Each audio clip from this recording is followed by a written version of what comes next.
Now watching The Wash daily.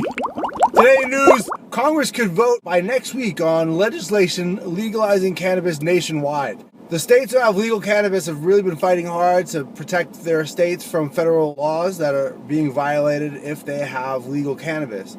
Oregon's Earl Blumenauer has protecting the state against the federal government or the DEA, federal prosecution for medicinal users and for universities looking to study cannabis.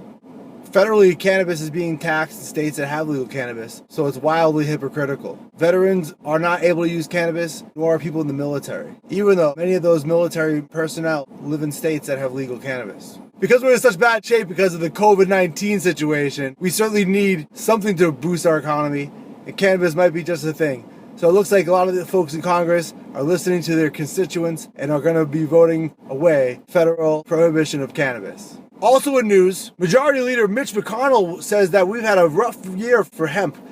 Big problem with hemp isn't that it's not usable or it's not a perfect alternative for plastic or food or for clothing. The problem is that the federal government makes it almost impossible to deal with for hemp farmers. The regulations around hemp are ridiculous, and they require that the hemp be under 0.3% THC. And if it's not, that hemp has to be destroyed. It makes it very difficult for hemp farmers to put forth hemp-based materials and for these materials to make it into the hands of the producers of goods. We need a full decriminalization so we don't have government interference on using these plants that are going to remediate our soil, reduce CO2 levels, and give us a means of production unlike anything we've ever seen, except for the time when cannabis wasn't illegal prior to the 1900s, when we pretty much used cannabis to make everything. Also in news, the U.S. Food and Drug just released a 7-page draft guidance, Cannabis and Cannabis-Derived Compounds, Quality Consideration for Clinical Research Guidance. It gives clarity and guidance for companies looking to make hemp-based drugs as to specific guidelines and standards they must follow to qualify for approval for making new drugs.